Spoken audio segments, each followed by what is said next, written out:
The first box of the pentatonic scale, the easiest to play, the easiest to remember,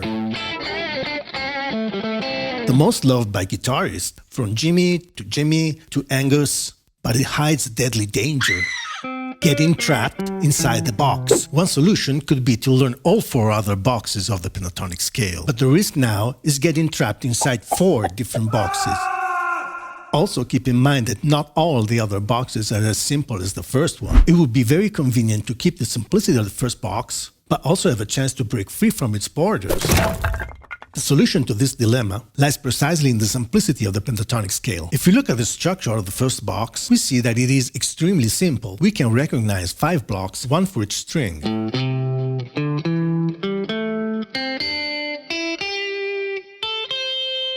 This one is simply the repetition of the first one 2 octaves higher. These are also the only 5 possible blocks if we play the pentatonic with 2 notes per string. The central part, the central blocks, they are the simplest section, the easiest to play. We don't have a big stretch, not 3 frets, only 2. The third law of strings theory states that any pattern that starts on a certain note repeats exactly the same, obviously, in the next octave. While the first law of string theory states that when we cross the boundary between the third and second strings, we must move up 1 fret. We cloned the 3 central blocks.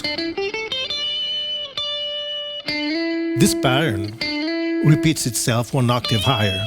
In this way, we can expand the first box of the pentatonic scale very easily. We can use slides, or we can continue and only use this small part. The phrasing becomes much more interesting. We don't have to limit ourselves to 3 frets. We can start using a much wider slice of the fretboard, going from a 3-fret extension to 5 or even 7. Of course, we can also play the blue notes, which can make our phrasing even more interesting. But in the same way that we clone the central block upwards, we can clone it downwards. We can repeat this pattern at the lower octave. In this case too, we add a very simple shape to the first box of the pentatonic. This is very interesting because it allows us not only to play more interesting licks, but also to play the minor 7th before the root. And we always can add some blue notes. I know that these are not considered blue notes, but I like to use them when I play the blues scale. Minor or major 7th and the root, in addition to the minor 5th. So now we can expand our pentatonic scale in a very simple way on 5 or even 7 frets.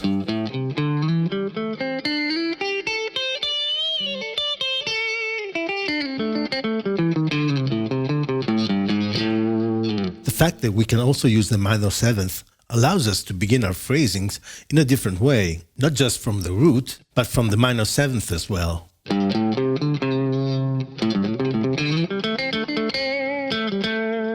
Which made things quite interesting. We can still clone these 2 blocks 1 octave higher, and so we can expand the first box even like.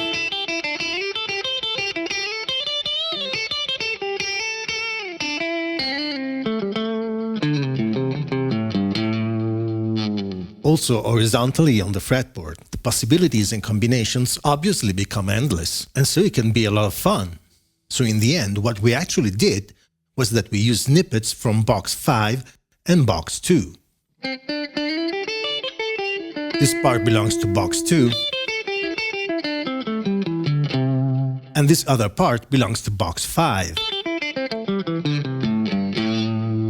So this is not just a way to cheat, to avoid learning the 5 boxes of the pentatonic scale, but it's also a way to learn how to connect the different boxes together, because the ultimate goal is to no longer think in terms of boxes, but rather to be able to see the pentatonic scale laid out across the entire neck. And this, in my opinion, is quite an interesting approach, because it allows us to move from one box to the next,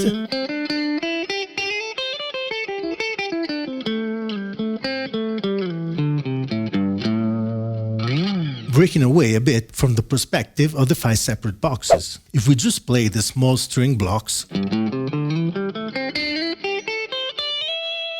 we see how we can expand the pentatonic scale in a diagonal way. This is very nice to use, for example, in major pentatonic licks. Okay, this is all for now. Let me know if this little trick for expanding the pentatonic scale, the first box of the pentatonic scale, can help you to express yourself more freely on the fretboard. And if you enjoyed this video, remember to like and subscribe to the channel. See you in the next video.